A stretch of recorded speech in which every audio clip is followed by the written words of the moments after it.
जय भीम। मैं उमेश करुणा और आप देख रहे बहुजन हलचल।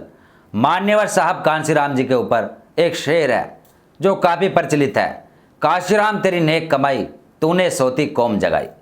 इस पर हम एक आपके सामने किस्सा लेकर आए हैं। घटना 1990 के आसपास की है। पुणे के दो लड़के उम्र 20 के आसपास रही होगी। साहब को मिलने दिल्ली करोल बाग स्थित दफ्तर पहुंचे। साहब को खबर मिली तो उन्होंने कहा, सबसे पहले इन बच्चों को अंदर भेजो। साहब ने उनसे बातचीत अभी शुरू ही की थी। कांग्रेस के चोटी के नेता कहे जाने वाले दिग्विजय सिंह भी मिलने आ गए। किसी ने खबर भिजवाई तो साहब ने एक मीटिंग में व्यस्त होने का वापसी संदेश भिजवा दिया। साथ में उन्होंने कहा, मैं इन बच्चों से ज़रूरी बात कर रहा हूँ, जबकि वास्तव में ऐसी कोई ज़रूरी बात नहीं रही थी।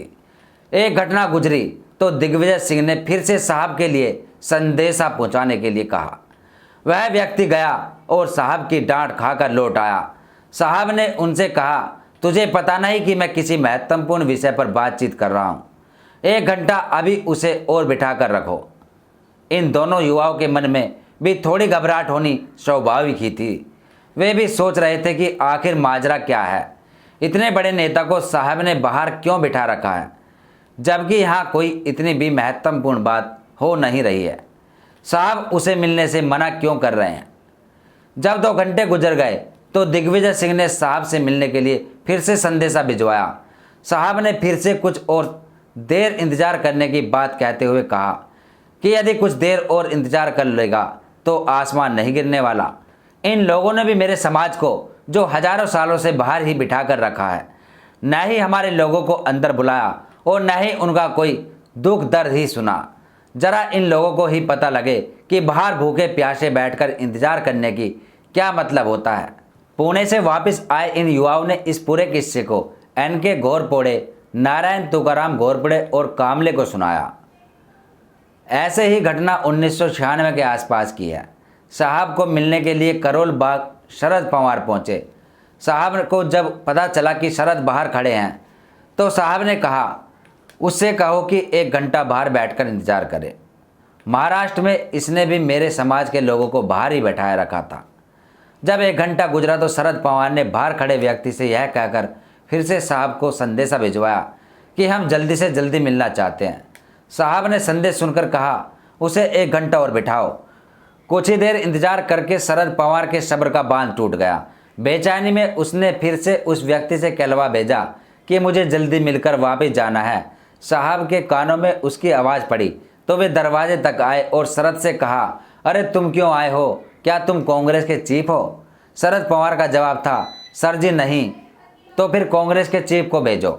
मैं बसपा का चीफ हूँ। एक चीफ ही किसी दूसरे चीफ से बातचीत करता अच्छा लगता है। जाकर सीताराम केसरी को भेजो।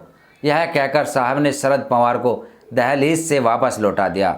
साहब के पंजाब दौरे के दौरान ऐसा कई बार हुआ। इसका कारण केवल यही था कि उन्हें थोड़ा एहसास हो कि सदियों से दबे कुचले समाज के साथ उनका व्यवहार कितना अमानवीय रहा।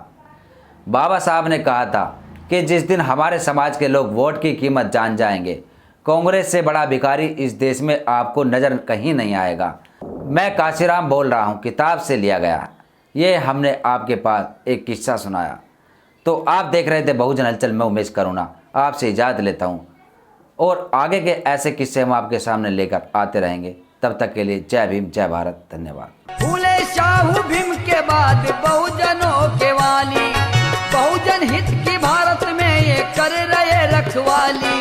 इसका मुका किसी को भी मांगते ना दाम। वाजीवा धन्य कांशीराम, वाजीवा धन्य कांशीराम, वाजीवा धन्य कांशीराम, वाजीवा धन्य कांशीराम, वाजीवा धन्य कांशीराम।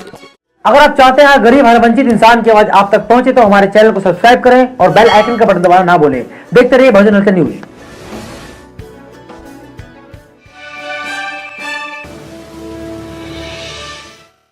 अगर आप चाहते हैं गरीब हर वंचित इंसान की आवाज आप तक पहुंचे तो हमारे चैनल को सब्सक्राइब करें और बेल आइकन का बटन दबाना ना भूलें। देखते रहिए बहुजन हलचल न्यूज।